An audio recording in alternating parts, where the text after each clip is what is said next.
Sur le site de Vélizy de Safran, c'est les trains d'atterrissage qui occupent les collaborateurs de Safran ici. Et pour en parler, nous sommes avec Patrick Joyez. Bonjour. Bonjour. Directeur technique et R&D de Safran Landing System. Alors tout d'abord, déjà, c'est quoi un train d'atterrissage ? Alors, chez Safran Landing Systems, nous offrons des systèmes d'atterrissage complets. Donc, on parle de trains d'atterrissage comme on voit derrière moi. Donc, des structures principales qui supportent l'avion lors de la phase d'atterrissage, qui amortissent l'énergie au sol et puis qui supportent l'avion pendant toute la phase de roulage au sol et lors du décollage. Mais ce n'est pas seulement le train d'atterrissage, c'est aussi les roues et les freins et tout le système de freinage, et ce qui permet également de replier et d'étendre les trains d'atterrissage dans les phases après le décollage et avant l'atterrissage. Alors en quoi aujourd'hui le système d'atterrissage est-il polluant ? Alors, le système d'atterrissage n'est pas polluant en tant que tel, c'est une grosse structure. Il se trouve que c'est l'équipement qui est le plus lourd au niveau de la masse à vide de l'avion. Donc un système d'atterrissage complet, ça représente entre 5 et 6% de la masse à vide de l'avion. Et donc il est très utile et indispensable lors des phases de déplacement au sol de l'avion et lors évidemment de l'atterrissage. Mais pendant toute la phase de vol et de croisière, finalement, on transporte un bagage inutile et ce bagage contribue à la consommation carburant de l'avion. Donc on fait énormément d'activités pour alléger nos trains d'atterrissage et les rendre plus éco-friendly, si je puis dire. Alors l'un des moyens, justement, vous parlez de matériaux qui sont pesants, c'est de changer de matériaux peut-être, de les rendre un peu plus légers ou même carrément de changer, de passer de l'acier à autre chose en fait. Absolument. Alors, il y a plusieurs défis qui ont lieu en ce moment. D'une part, l'architecture des avions va évoluer dans le futur pour des avions plus allégés, donc avec des ailes plus fines, etc. Donc tout le système d'accrochage du train sur l'avion va être repensé et les trains d'atterrissage en tant que tels vont voir apparaître des nouveaux matériaux, des composites de deuxième génération pour véritablement alléger cette structure et faire en sorte que le bagage qu'on transporte pendant la croisière est le plus faible possible. Est-ce qu'il y a d'autres moyens aussi de rendre peut-être un peu plus décarboné l'avion à travers les trains d'atterrissage ? Oui, alors au niveau des systèmes de freinage, on a commencé il y a bien longtemps déjà avec les freins carbone qui prennent une part grandissante du marché. Safran Landing System ne fournit que des freins carbone sur ces avions. Ça permet une très grande économie de masse. Et dans les procédés de fabrication du carbone également, nous innovons pour réduire la consommation d'énergie et de gaz utilisés pour fabriquer ces matériaux.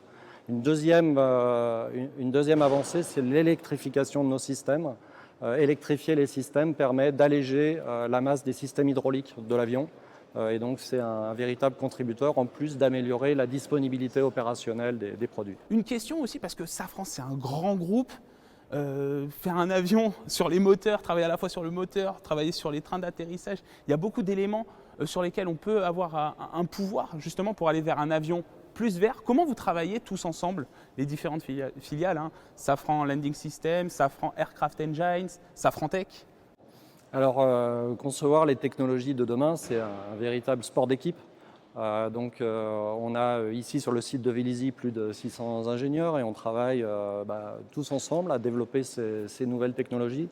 Et d'ailleurs, nous recrutons toujours pour développer les nouveaux procédés qui seront plus respectueux de l'environnement et toutes ces technologies que vous avez vues aujourd'hui. Donc, notamment, nous avons l'avion des métiers au Bourget dans lequel nous allons recruter des centaines d'ingénieurs. Donc, cette année, nous recrutons plus de 1000 postes sur Safran Landing Systems. Donc, on a un véritable challenge collectif à réussir la décarbonation de l'aviation. Voilà. Vous recrutez quel type de profil d'ingénieur ? Des ingénieurs, mais pas seulement, également des professions achats, matériaux et procédés, une grande variété de métiers est nécessaire à la réussite de nos projets. Et sur le lien que vous avez avec les autres entités de Safran, peut-être est-ce que vous travaillez aussi ensemble ? Oui, alors nous avons notamment une technologie que nous préparons pour la future génération de plateformes qui est le tactillage électrique emblématique, donc pour pouvoir déplacer les avions au sol sans l'usage des moteurs principaux. Et nous, dans ce projet de recherche, nous travaillons main dans la main avec les autres filiales de Safran, comme Safran Electrical and Power, Ventilation System, Transmission Systems, pour concevoir ces produits qui mettent en jeu l'ensemble des équipements de l'avion.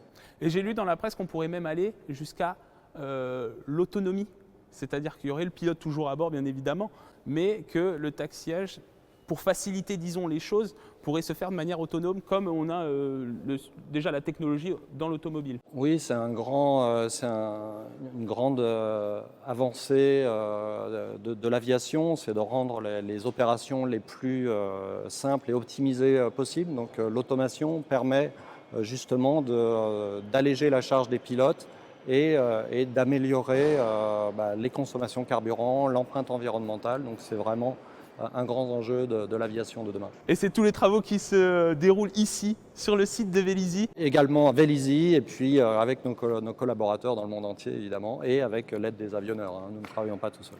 Merci beaucoup, Patrick Joyez. Merci, avec plaisir. Directeur technique et R&T de Safran Landing System.